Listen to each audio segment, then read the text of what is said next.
Assalamualaikum warahmatullahi wabarakatuh.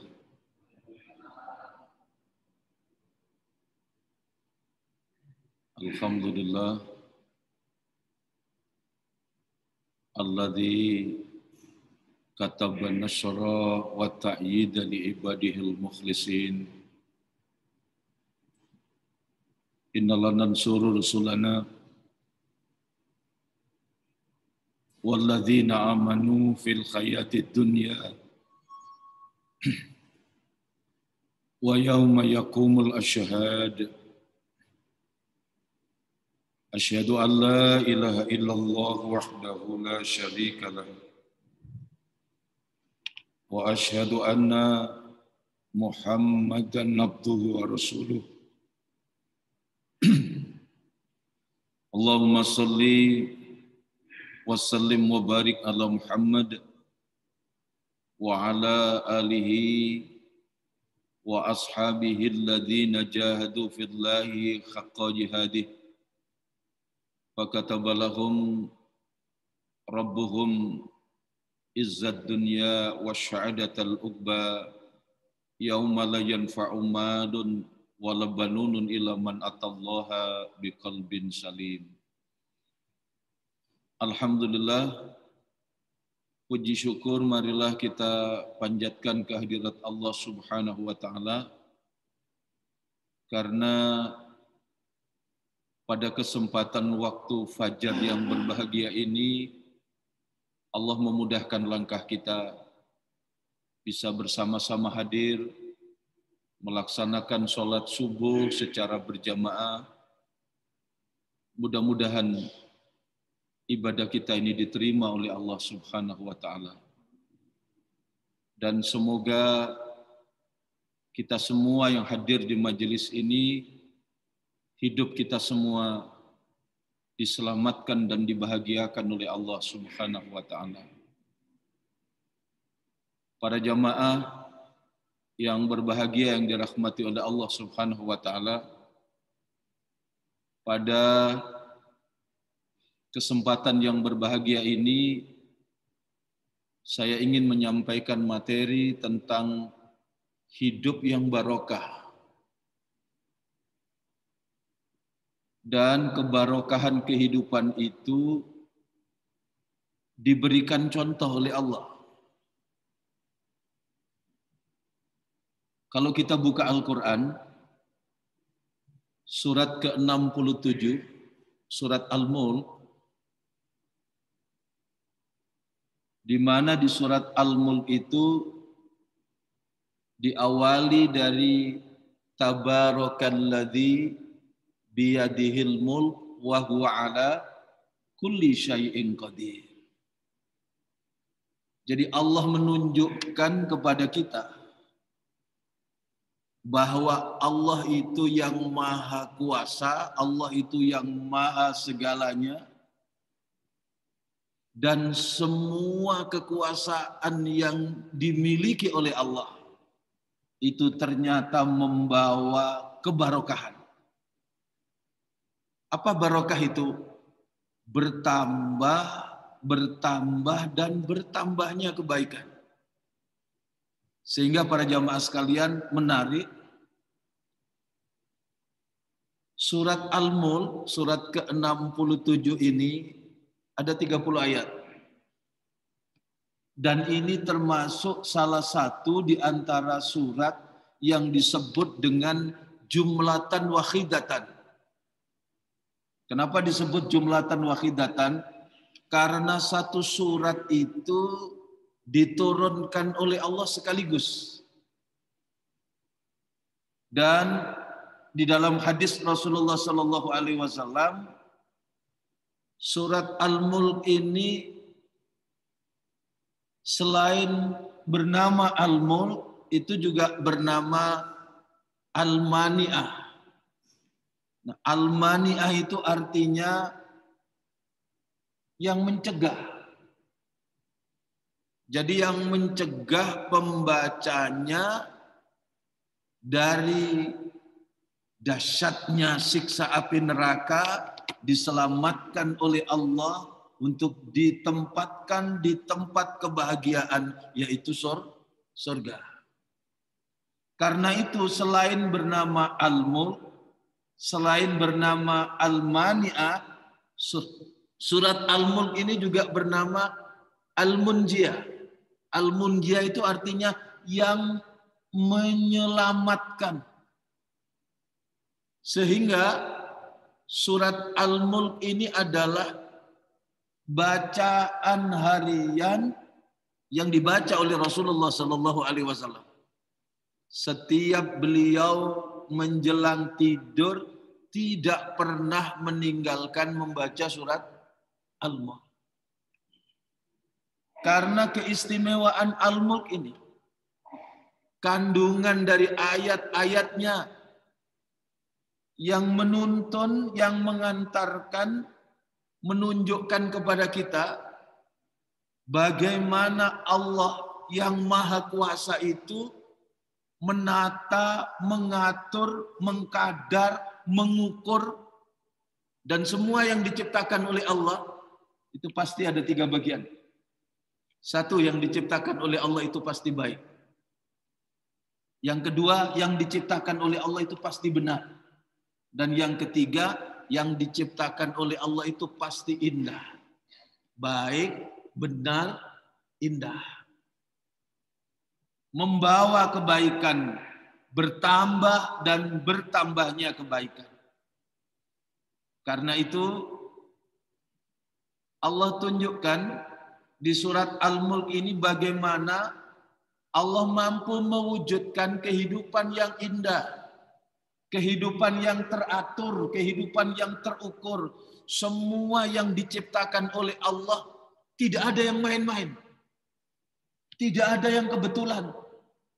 Tidak ada yang asal jadi.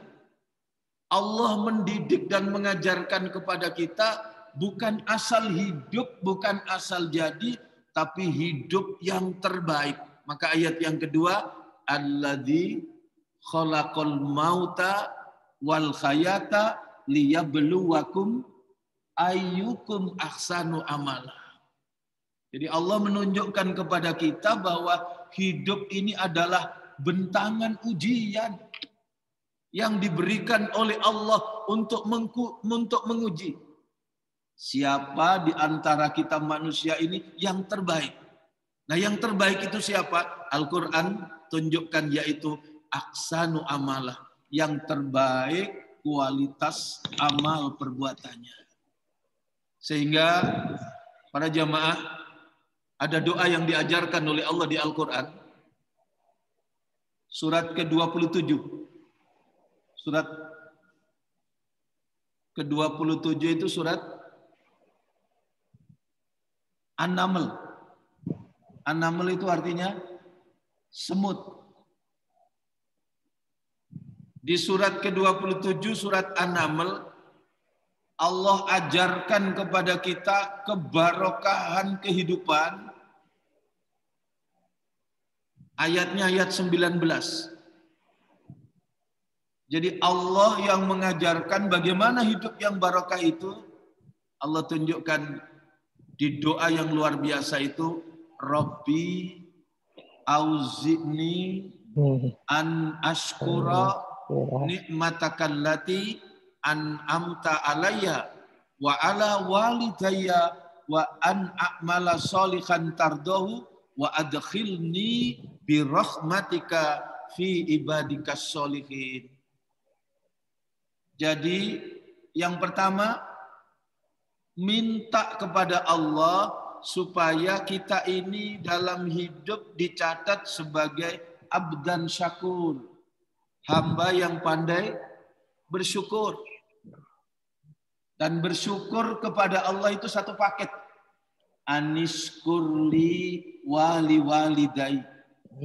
Bersyukur kepada Allah dan bersyukur kepada kedua orang tua. Kita bisa duduk di sini, kita berada di posisi ini, kita menempati kedudukan ini dan ini tidak ada lain karena curahan kasih sayang yang dilimpahkan oleh kedua orang tua kita. Maka berbakti kepada kedua orang tua itu adalah menunjukkan rasa syukur kita kepada Allah. Rabbi auzi'ni an ashkura ni'mataka allati an'amta alayya wa ala walidayya. Bersyukur dengan semua yang sudah dianugerahkan oleh Allah. Semua yang dicurahkan oleh Allah kepada kita. Dan yang kedua apa? Bersyukur atas segala kenikmatan yang dihadirkan oleh Allah dalam hidup kita lewat perantaraan kedua orang tua kita. Yang berikutnya, hidup yang barokah itu apa? Yaitu minta kepada Allah supaya apapun yang kita lakukan itu dicatat sebagai amal soleh. Yang ketiga yang ditunjukkan, hidup yang barokah itu adalah semua yang kita lakukan selalu berorientasi pada keridaan Allah. Dan yang keempat adalah dalam hidup itu selalu memohon rahmat dari Allah. Yang kelima, minta untuk dikelompokkan, digolongkan menjadi hamba Allah yang soleh. Karena yang masuk surga itu orang-orang yang soleh. Panjenengan bisa buka di Al-Quran. Surat ke-13. Surat Ar-Ra'du. Ayatnya ayat 23. Yang tadi kita baca pada waktu sholat subuh kita. Ayat 23 itu Allah tunjukkan jannatu adni yadkhulunaha wa man salaha. Jadi surga itu disediakan bagi orang-orang yang saleh. Jannatu adni yadkhulunaha wa man salaha min abaihim wa azwajihim wa dzurriyyatihim wal malaikatu yadkhuluna alaihim min kulli bab. Orang-orang yang soleh, keluarga orang-orang yang soleh, kedua orang tua mereka, suami, istri, anak-anak mereka dimasukkan oleh Allah ke dalam surga. Dan di ayat itu Allah tunjukkan para malaikat berdiri di setiap pintu surga menyambut orang-orang yang masuk surga ini.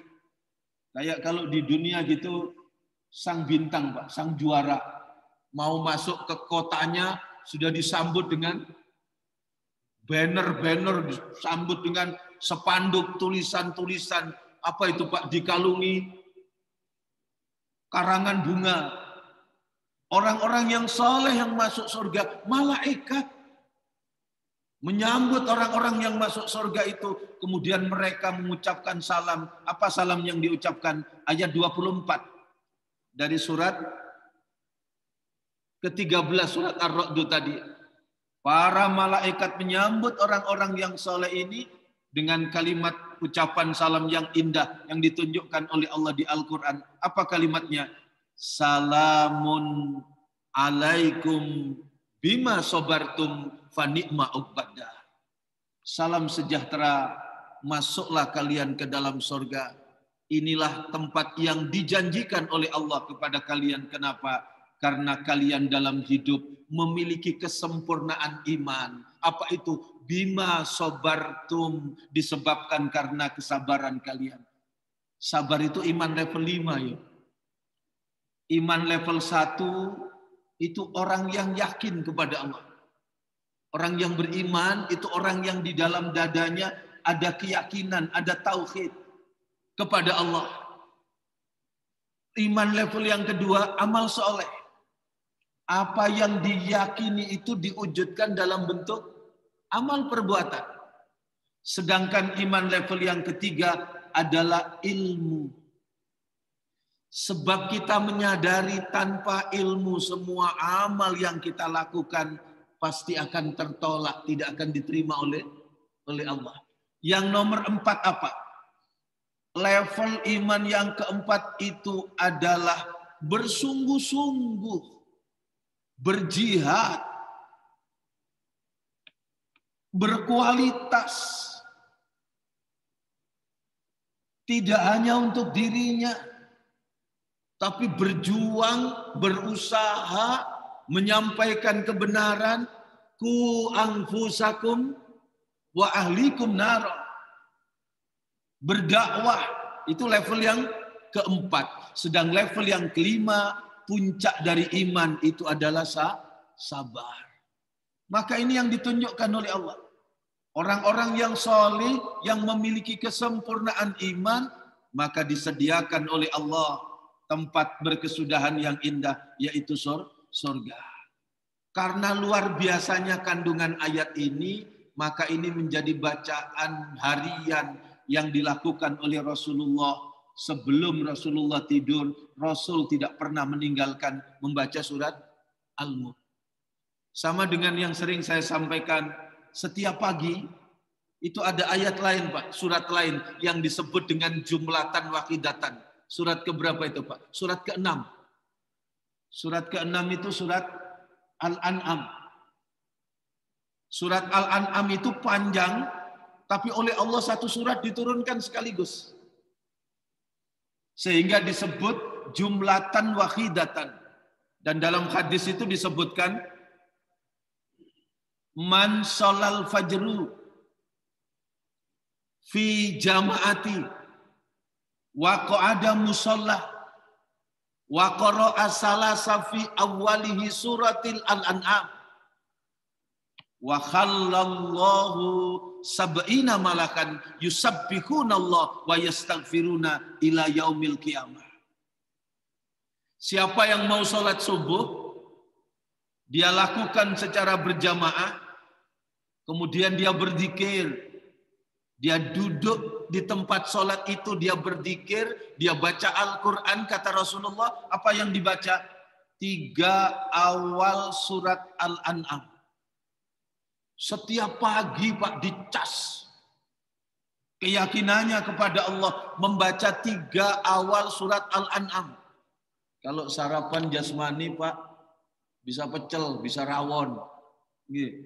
Tapi sarapan rohaninya, mentadaburi ayat-ayat Allah, membaca Al-Quran untuk meneguhkan keyakinan. Yang dibaca apa? 3 awal surat Al-An'am.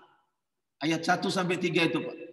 Alhamdulillahilladzi khalaqas samawati wal ard wa ja'ala dhulumati wan nur summal ladzina kafaru bi rabbihim ya'dilun walladzi khalaqakum min tin summa qada ajala wa ajalum musamman indahu summa antum tamtarun wa huwallahu fis samawati wa fil ard ya'lamu syirrakum wa jahrakum wa ya'lamu ma taksibun. 3 ayat ini dibaca, menurut hadis Rasulullah itu, apa yang dijanjikan oleh Allah? Wa khallallahu sab'ina malakan. Allah akan jaga, Allah akan bimbing, Allah akan lindungi, Allah turunkan malaikat untuk orang yang sholat itu. Berapa? 70 malaikat. Untuk apa malaikat itu diturunkan oleh Allah? Yusabbihunallah. Malaikat itu bertasbih kepada Allah. Wa yastaghfiruna, dan memohonkan ampun untuk orang yang sholat itu ila yaumil qiyamah. Jadi betapa orang yang menyambut paginya itu dengan berzikir kepada Allah, dengan ingat kepada Allah, dibimbing oleh Allah, dijaga oleh Allah. Rasul memberikan contoh mengawali aktivitas paginya dengan membaca jumlatan wahidatan, yaitu 3 ayat dari surat Al-An'am. Sedangkan Rasul menyambut malamnya dengan membaca surat Al-Mulk. Kandungan ayat yang ditunjukkan oleh Allah, Allah menunjukkan keteraturan, Allah menunjukkan keindahan, dan itulah yang kemudian yang Allah ajarkan di surat ke-27 tadi. Panjenengan bisa pirsani surat An-Naml ayat 15. ayat 16, ayat 17, ayat 18 hingga ayat 19. Coba di ayat 15, apa yang Allah tunjukkan? Kalau di surat Al-Mulk Allah tunjukkan Allah yang kasih contoh. Nah, kalau di surat An-Naml ini contoh manusia. Hamba Allah yang soleh ditunjukkan oleh Allah. Ayat 15 berbunyi, walaqad ataina Dawuda wa Sulaimana ilma wa qala alhamdulillahilladzi faddalana ala katsirin min ibadihil mu'minin. Sungguh walaqad ataina Daud, sungguh saya telah berikan kepada Daud wa Sulaiman dan anaknya yaitu Nabi Sulaiman. Apa yang diberikan oleh Allah? Ilma, diberikan oleh Allah ilmu. Dari ayat ini apa yang kita dapat? Allah memberikan pencerahan kepada kita bahwa ketika Allah menyebut Nabi Daud, Allah menyebut Nabi Sulaiman, itu tidak hanya memperkenalkan kepada kita dia adalah Nabi dan Rasul Allah. Tetapi Allah mau memperkenalkan kepada kita bahwa Nabi Daud, bahwa Nabi Sulaiman adalah manusia-manusia yang soleh yang diberikan oleh Allah kelebihan. Diberikan oleh Allah kekuasaan. Kalau Allah Maha Kuasa, ini kepada manusia diberikan kekuasaan. Bahkan doanya Nabi Sulaiman itu minta kepada Allah supaya diberi kekuasaan yang kekuasaan itu tidak pernah dimiliki oleh siapapun. Dan itu doanya dikabulkan oleh Allah. Allah mau memberikan contoh bahwa Nabi Daud, Nabi Sulaiman punya harta, punya kedudukan, punya kekuasaan, punya kerajaan. Tapi di balik semua itu ada yang jauh lebih penting. Apa itu? Allah karuniakan kepadanya hikmah yang bernama ilmu. Sehingga dengan ilmu itu derajatnya menjadi tinggi. Surat ke-58, surat Al-Mujadalah kita sudah hafal, ayat yang ke-11 itu Pak. Di ayat yang panjang itu kemudian dilanjutkan di penghujung ayat itu apa? Yarfa'illahu alladhina amanu minkum walladhina utul ilma darajat. Jadi Allah itu meninggikan derajat bagi orang yang beriman dan berilmu. Pertanyaannya ternyata bukan tidak penting harta. Bukan tidak penting kekuasaan, tapi Allah mau mengingatkan betapa banyak harta, betapa banyak kedudukan, kekuasaan di tangan orang yang tidak berilmu, bukan memuliakan derajatnya, tapi justru malah menghinakan. Contohnya banyak, maka disebut banyak di Al-Quran. Ada Namrud yang luar biasa, yang jasadnya diutuhkan. Siapa Pak? Fir'aun. Kurang berkuasa kayak apa? Tapi ternyata Fir'aun hidupnya tidak mulia, hidupnya tidak bahagia. Jangankan di akhirat, di dunia saja ditenggelamkan oleh Allah di Laut Merah. Padahal dia diberi kekuasaan. Ada orang yang diberi kekayaan, tapi kekayaannya ini tidak mampu memuliakan dirinya. Bahkan dia dibenamkan oleh Allah di bumi beserta seluruh harta kekayaannya. Siapa itu Pak? Korun. Nah, sampai sekarang nular kalau menemukan harta disebut harta kirun itu gitu. Oh, harta karun. Karena dinisbatkan ke dia. Punya harta, punya kekuasaan, tetapi tidak mampu memuliakan. Maka Allah kasih contoh. Lihat. Siapa yang dilihat? Nabi Daud. Lihat apa yang dilihat? Nabi Sulaiman. Ternyata dengan harta, dengan kekuasaan itu hidupnya mulia. Kenapa? Walaqad ataina Dawuda wa Sulaimana ilma. Sebab Allah anugerahkan kepadanya ilmu. ilmu. Dengan ilmu itu derajatnya tinggi. Kenapa derajatnya tinggi? Jawabannya ada di Al-Quran, surat ke-17. Surat Al-Isra, ayatnya ayat 107. Kenapa orang yang berilmu itu derajatnya tinggi? Allah tunjukkan tingginya derajat manusia itu karena ketaatan dan kepatuhan kepada Allah. Maka di ayat 107 surat Al-Isra itu Allah tunjukkan, Kul aminu bihi aw la tu'minu innal ladzina utul ilma min qablihi idza yutla alaihim yakhiruna lil adqani sujada. Allah yang tunjukkan, Pak. Kul aminu bihi. Katakan Muhammad, silakan beriman kepada Allah. Ikuti petunjuknya Allah. Perhatikan ayat-ayatnya Allah. Kul aminu bihi. Berimanlah kamu dengannya. Aw la tu'minu. Atau tidak usah beriman. Sama saja bagi Allah. Tapi Allah tunjukkan, innalladzina utul ilma min qablihim. Sesungguhnya orang-orang terdahulu, orang-orang sebelum kita, ya, innalladzina utul ilma, orang-orang yang diberikan hikmah ilmu, apa cirinya?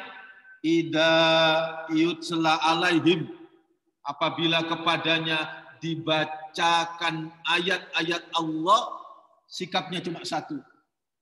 Sikapnya orang yang berilmu, mahkotanya satu. Apa mahkotanya? Yakhiruna lil adqani sujada. Mereka akan menyungkur. Mereka akan sujud. Mereka akan taat. Mereka akan tunduk dan patuh kepada Allah. Karena itu, orang yang berilmu itu cirinya taat, tunduk, patuh, sujud.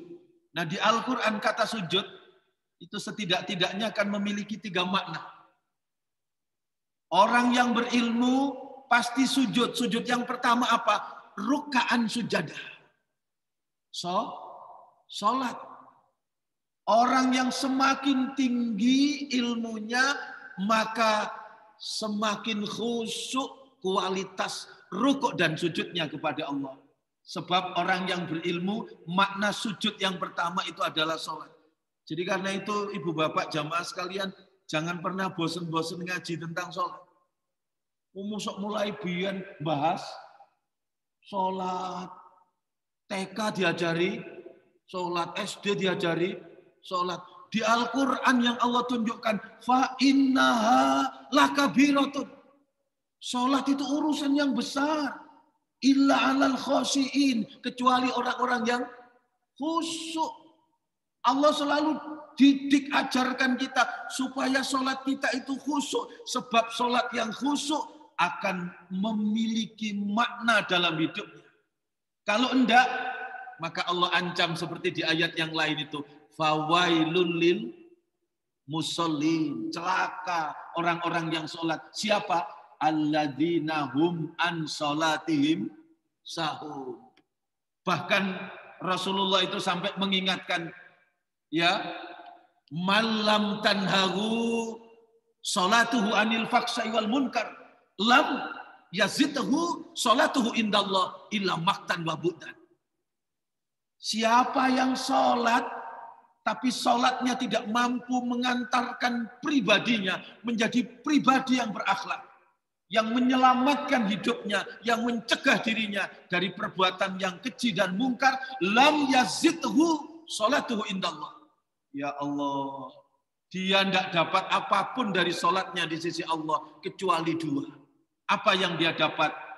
Yaitu illa maktan, kecuali kebencian Allah. Yang kedua apa? Wabuk dan semakin jauh dari Allah. Mudah-mudahan ibadah sholat kita ini diterima oleh Allah. Mudah-mudahan Allah berikan hikmah ilmu yang bermanfaat. Saya tidak tahu hidayah Allah diberikan kepada siapa, tapi mudah-mudahan kita semua mendapat hidayah dari Allah. Keluar dari majelis ini, kita lebih dekat kepada Allah.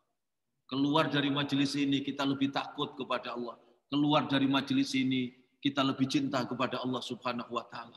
Mudah-mudahan kesempatan umur yang diberikan oleh Allah ini menjadi umur yang barokah. Sebab Allah ingatkan dalam Al-Quran surat Al-Mulk tadi ayat yang kedua, hidup ini adalah ujian. Dan yang lulus dalam ujian itu adalah yang mengisi kehidupannya dengan kualitas amal perbuatan yang terbaik. Dan kebaikan kualitas amal perbuatan itu ditunjukkan dengan apa? Ketaatan dan kepatuhan kepada Allah. Maka ibu bapak jamaah sekalian, panjenengan lihat ayat yang ke-16. Apa ayat yang ke-16 itu? Ketika Allah mencontohkan keteraturan, maka hambanya yang soleh, Nabi Sulaiman, betul-betul hidupnya teratur. Ayat 16, wa warisa Sulaimanu Dawud. Mewarisi Nabi Sulaiman dari Nabi Dawud. Ya, berapa banyak Pak orang punya banyak warisan, tapi jangankan bisa mengelola warisan, malah dengan warisan itu jadi bencana bagi hidupnya. Tapi ini Nabi Sulaiman mewarisi dari Nabi Dawud dan itu menjadi berkah. Wa warisa Sulaimanu Dawud wa qala ya ayuhan nas ulimna mantikot toiri. Saya diberikan kemampuan berbicara dengan burung. Wa utina min kulli syai. Saya juga diberikan kemampuan yang lain. Jadi bisa bicara dengan angin, Pak. Bisa bicara dengan air. Apa maknanya? Bisa air yang datang betul-betul membawa kebarokahan. Bisa menata, bukan bicara dengan air-airnya tidak ngomong, Pak. Tapi kenikmatan yang diberikan oleh Allah itu bisa dibaca, bisa dimanfaatkan, bisa diatur, bisa dikelola. Tidak mendatangkan musibah, tidak mendatangkan bencana. Diberikan segala sesuatu. Inna hadalah wal fadlul mubin. Sungguh ini satu karunia yang nyata. Ayat 17 lebih jelas lagi. Apa? Wa khusira li Sulaiman. Diatur, dihimpun, ditata oleh Nabi Sulaiman. Junuduhu, tentara. Makna junud itu tentara. Makna di balik itu adalah potensi. Kekuatan yang diberikan oleh Allah. Wa khusira li Sulaiman. Junuduhu minal jinni, dari bangsa jin. Wal insi, dari bangsa manusia. Wat toiri, dari bangsa burung. Fahum yuzaun. Ini cirinya orang yang berilmu, Pak. Di garis bawah. Fahum yuzaun. Dalam satu tatanan yang tertib. Teratur. Seperti Allah memberikan contoh kepada kita. Allah yang berkuasa, tapi tidak ada yang tidak diatur. Tidak ada yang tidak diukur. Tidak ada yang tidak ditimbang. Tidak ada yang tidak dikadar. Tidak ada setetes air yang jatuh, yang acak-acakan, yang kebetulan. Tidak ada sepucuk daun yang jatuh, yang kebetulan.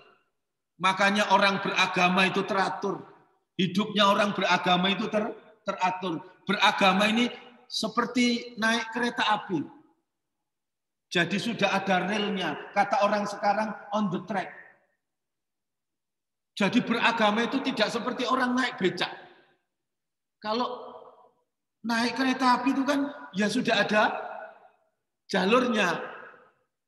Am naj'alul ladina amanu wa amilus solihat kal tufsiduna fil ard am naj'alul muttaqina kal fujjar. Apakah sama orang yang beriman, orang yang beramal soleh dengan orang yang membuat kerusakan? Tentu tidak sama. Am naj'alul muttaqina kal fujjar. Apakah sama orang yang bertakwa kepada Allah dengan orang yang berbuat maksiat? Tentu tidak sama. Orang yang bertakwa itu dalam ketaatan, orang yang bertakwa itu dalam rasa syukur, orang yang bertakwa itu hidupnya ingat kepada Allah. Maka ini Allah tunjukkan seperti doa yang selalu kita minta di setiap sholat kita apa? Ihdinas siratal mustaqim, minta kepada Allah supaya kita berada di rel, di jalur yang benar. Maka kalau beragama kan tidak seperti orang naik becak. Kalau naruh becak itu kan tergantung yang yang nyopir. Apa maneh lek nawari kemurahan, Pak. Teko ketintang nang kepote, Pak, ikhlas Pak nggih. 10.000 Pak. Monggo, tapi nggih gantenan sing mancal kira-kira gitu.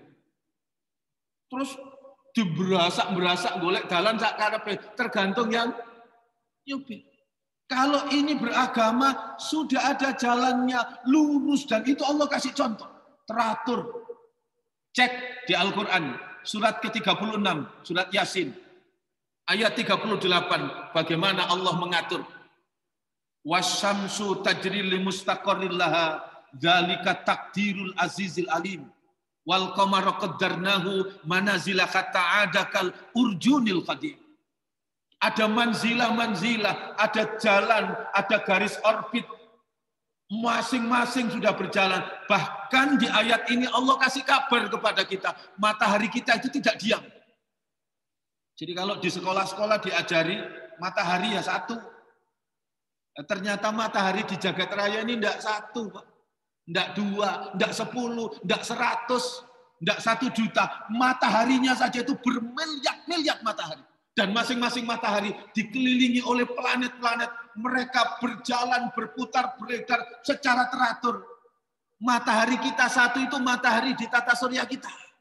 Tapi di jagat raya yang diciptakan oleh Allah itu ada bermiliar-miliar matahari. Sampai sekarang tidak ada satu pakar pun yang tahu betapa luas jagat raya yang diciptakan oleh Allah. Tapi semua teratur. Dalam keteraturan yang sudah ditata oleh Allah. Mana buktinya? Panjenengan bisa buka Quran surat ke-22. Surat Al-Hajj. Ayatnya ayat 18. Allah tunjukkan. Alam taro annallaha yasjudu lahu man fis samawati wa man fil ard. Wasyamsu wal qamaru wan nujumu wal jibalu wasyajaru wad dawabu wa katsirun minan nas. Apakah tidak engkau perhatikan? Bersujud kepada Allah. Alam taro annallaha yasjudu lahu man fis samawati wa man fil ard. Apa yang ada di langit, apa yang ada di bumi. Dijelaskan oleh Allah, matahari, bulan, bintang, gunung, pohon-pohonan, binatang melata, semuanya tunduk kepada Allah. Maka apa yang diajarkan oleh Allah? Keteraturan. Tentang bagaimana hidup yang indah, hidup yang baik, hidup yang benar, hidup yang teratur. Allah kasih contoh. Dan itu ditunjukkan lewat kisah Nabi Sulaiman. Wa khusira li Sulaiman junuduhu minal jinni wal insi wat thairi fahum yuzaun. Ayat berikutnya Pak lebih menarik lagi. Ayat 18. Bisa berkomunikasi dengan sangat indah dengan siapa saja. Hatta ida atau ala wadi namlih. Sampai di lembah semut. Di sarang semut.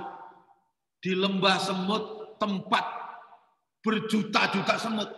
Kumpulan semut. Orang kalau dibayangkan kata semut, apa yang tergambar? Segila-gilanya imajinasi seseorang, tidak mungkin begitu diberi kata semut langsung tergambar binatang raksasa, besar, monster. Tidak, semut itu binatang yang kecil. Nabi Sulaiman yang punya kekuasaan besar, tidak berkacak pinggang, tidak pongah, tidak sombong, meskipun menghadapi semut, menghadapi orang kecil, menghadapi makhluk yang kecil. Hatta ida atau ala wadi namli, hingga sampai di lembah semut. Qolat namlatun, berkata seekor semut, pakai tak marbuto Pak. Kalau tak marbuto berarti semutnya semut perempuan, semut betina. Jadi menarik Pak, di Al-Quran itu ada banyak kisah-kisah. Dan kok ya betina semua Pak. Di Al-Quran itu ada nama-nama surat. Nama surat itu pakai nama serangga. Surat ke-29, surat Al-Ankabut. Al-Ankabut itu laba-laba. Surat ke-27, surat An-Naml. An-Naml itu semut.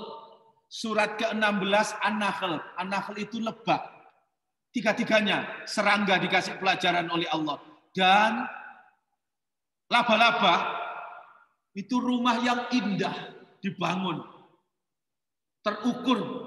Tapi di Al-Quran dijelaskan sejelek-jeleknya rumah, serapuh-rapuhnya rumah, setidak-tidak amannya rumah adalah rumah laba-laba.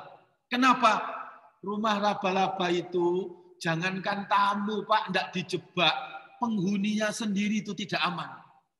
Jadi maaf, laba-laba jantan sama betina, kalau sudah habis bersenang-senang, itu pasti laba-laba jantan akan diterkam oleh laba-laba betina.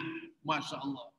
Kehidupan yang buas, yang sadis, yang kejam, yang mengerikan. Itu padahal penghuni rumah. Apalagi tamu. Yang kedua semut.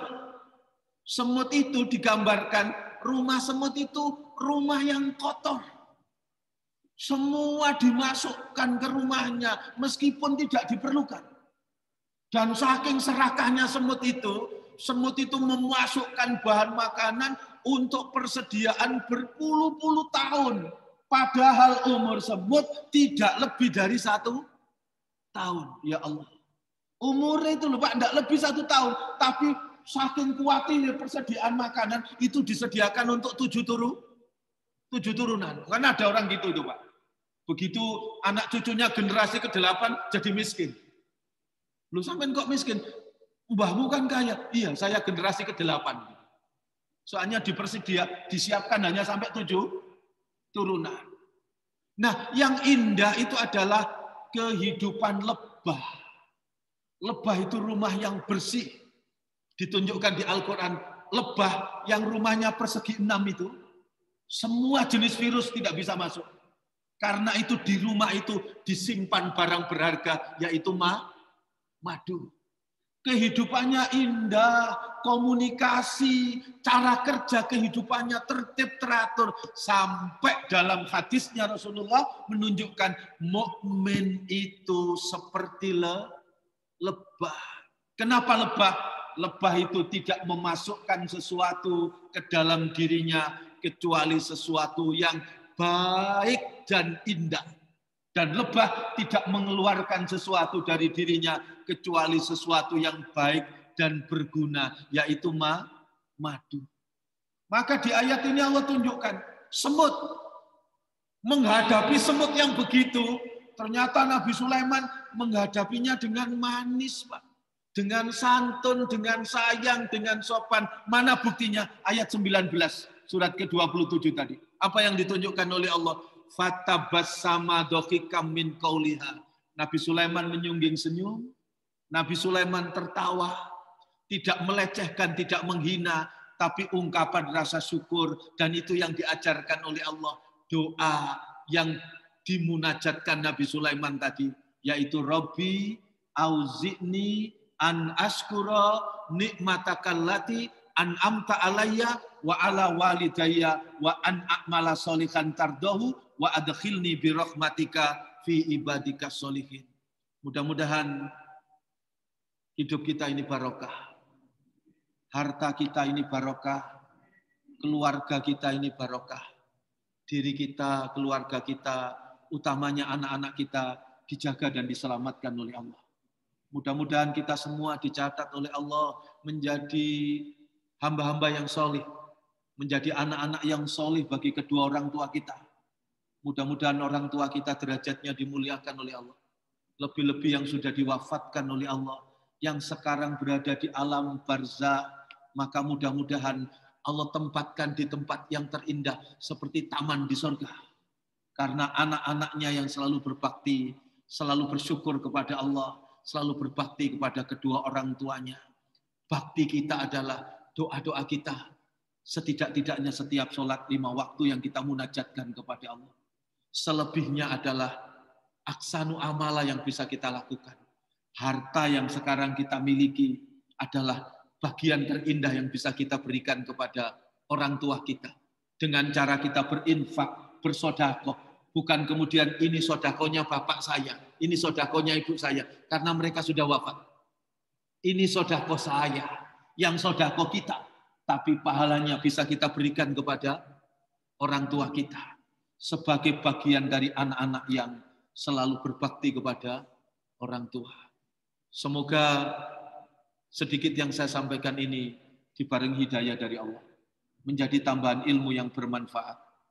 Mudah-mudahan pertemuan ini Allah turunkan hikmah kepada kita, sehingga kesempatan umur yang diberikan oleh Allah ini betul-betul menjadi umur yang barokah.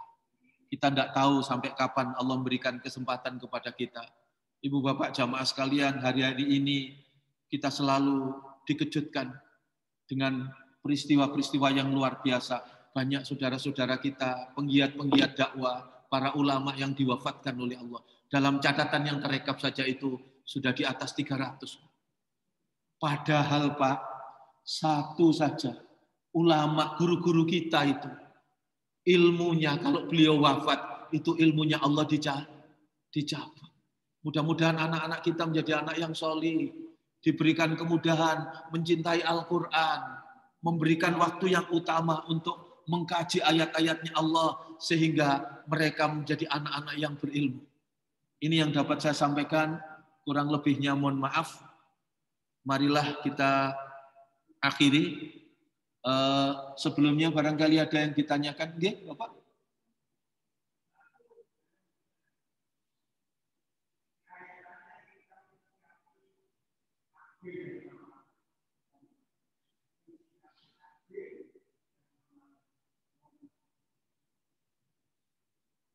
Mensikapi apa Pak? Takdir?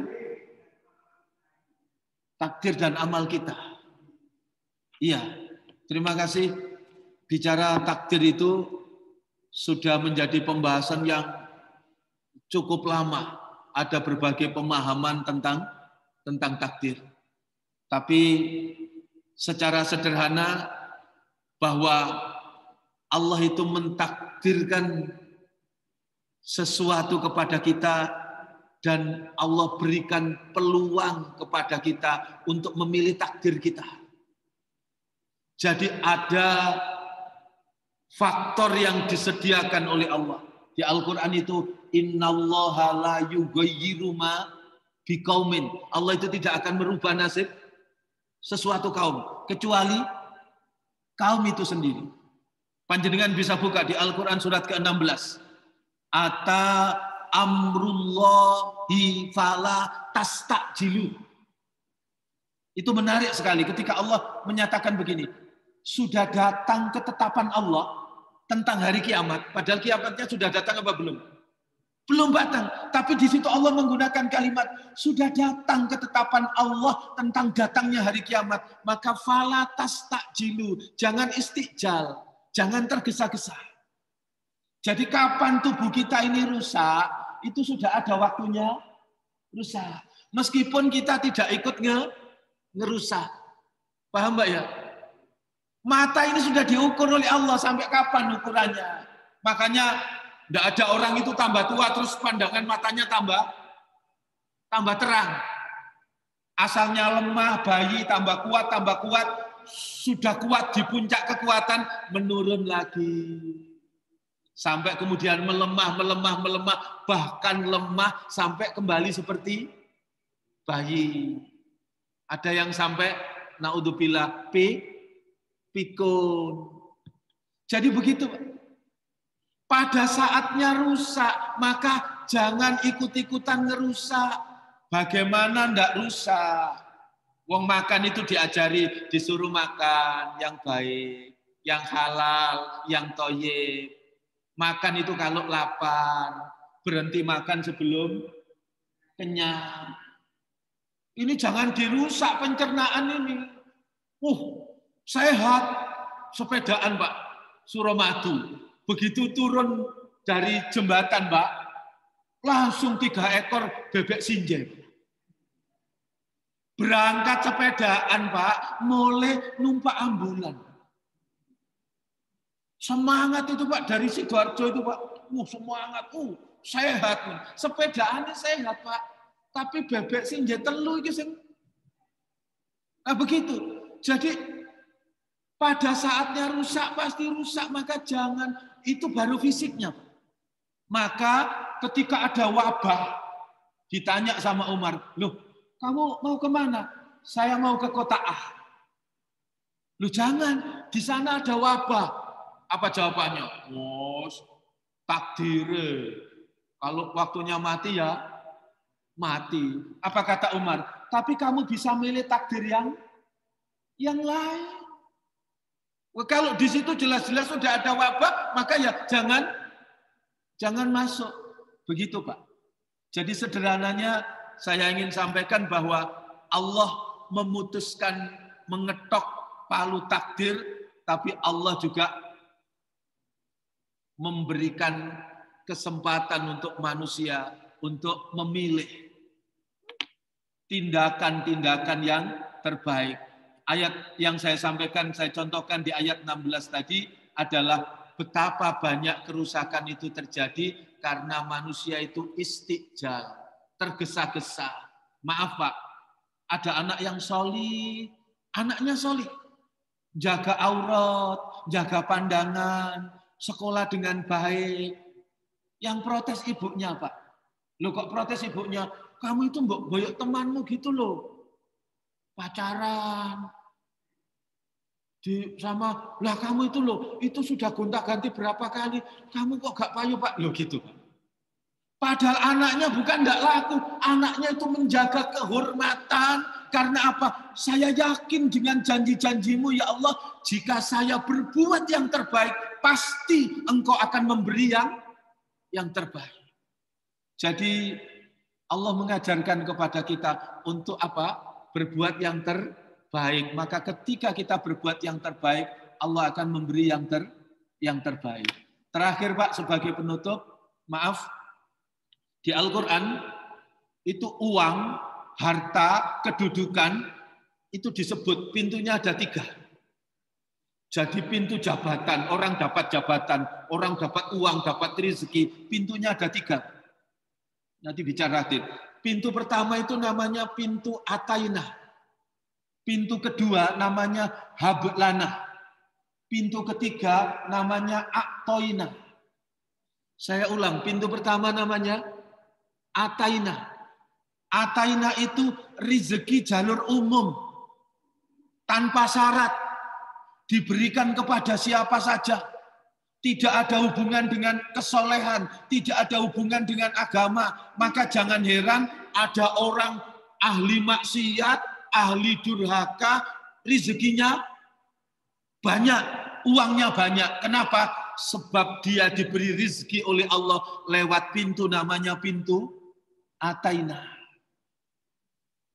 Yang kedua, nah pintu atainah ini jangan lupa rezeki lewat pintu ini nanti akan diaudit oleh Allah untuk diminta pertanggungjawaban. Nah, pintu rezeki yang kedua, Pak, itu namanya pintu hablana. Apa pintu rezeki hablana? Itu pilihan kita mencari rezeki lewat jalan, lewat pintu yang disediakan oleh Allah, jalur khusus. Tidak sembarang orang bisa lewat pintu ini. Tidak setiap orang bisa mendapatkan rezeki dari jalur ini. Apa syaratnya? Dia harus punya ID card. Dia harus punya KTP, Pak.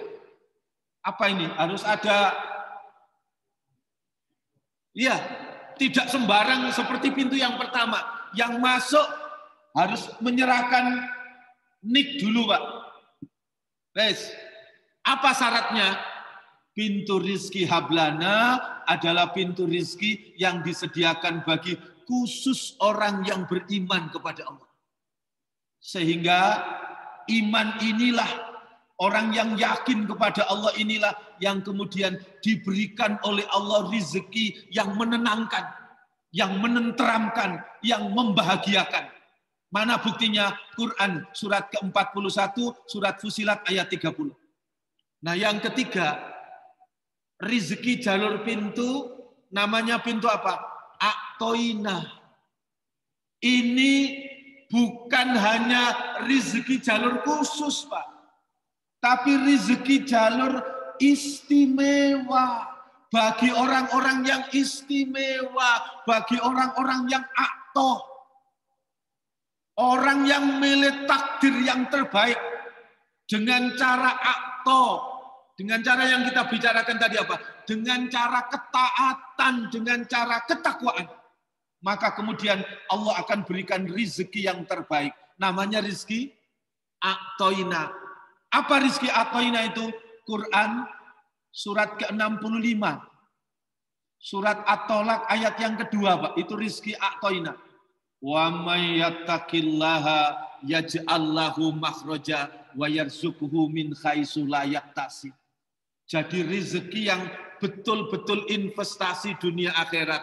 Bahagianya tidak hanya dunia, tapi dunia sampai akhirat. Inilah bentuk pilihan hidup, Pak. Takdir yang mau kita dapatkan. Minta dapat rezeki dari mana? Jalur ataina, hablana, atau a'toina. Mudah-mudahan wallahu a'lam bishawab. Ini tambahan dari saya dari pertanyaan Bapak tadi. Mudah-mudahan semakin menambah hasanah keilmuan dan meningkatkan ketakwaan kita kepada Allah. Ini yang dapat saya sampaikan, kurang lebihnya mohon maaf. Saya akhiri dengan mari kita berdoa munajat kepada Allah. Kita baca doa Sayyidul Istighfar. A'udzu billahi minasyaitonir rajim. Bismillahirrahmanirrahim. Allahumma anta rabbi la ilaha illa anta khalaqtani wa ana abduka wa ana ala ahdika wa wa'dika mastata'tu a'udzu bika min syarri ma sana'tu abu'u laka bi ni'matika alayya wa abu'u bi dzambi faghfirli fa innahu la yaghfirud dzunuba illa anta. Ya Allah, ya Qawiyyu, ya Aziz, dengan rahman dan rahim-Mu ya Allah, kami berkumpul di majelis yang mubarakah ini. Limpahkan taufik dan hidayah-Mu ya Allah. Ampuni segala dosa-dosa kami. Ampuni kami ya Allah. Jika di dalam hidup ini ya Allah, ada terselip makanan yang haram yang masuk ke dalam perut kami. Ampuni kami ya Allah, jika dengan tanpa kesabaran kami menyakitkan dan melukai orang-orang terdekat kami, pasangan kami, anak-anak kami, atau bahkan jika mungkin ya Allah ada perbuatan yang Kau hitung sebagai perbuatan anak yang durhaka kepada kedua orang tua. Kami takut ya Allah dan mohon perlindungan kepada Engkau ya Allah dari ilmu yang tidak bermanfaat, dari umur yang tidak barokah, dari harta yang tidak barokah, dari keluarga yang tidak sakinah, dari anak-anak yang tidak soleh dan solihah. Kami pun takut dan mohon perlindungan kepada Engkau ya Allah dari doa demi doa yang kami panjatkan yang ternyata tidak lagi Engkau dengarkan.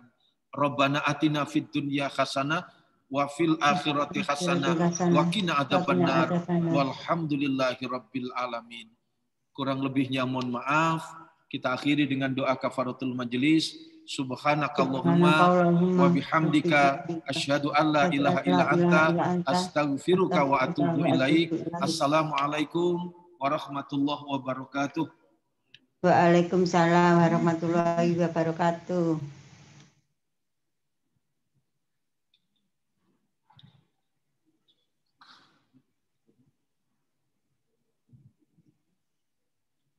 Oh, Masya Allah.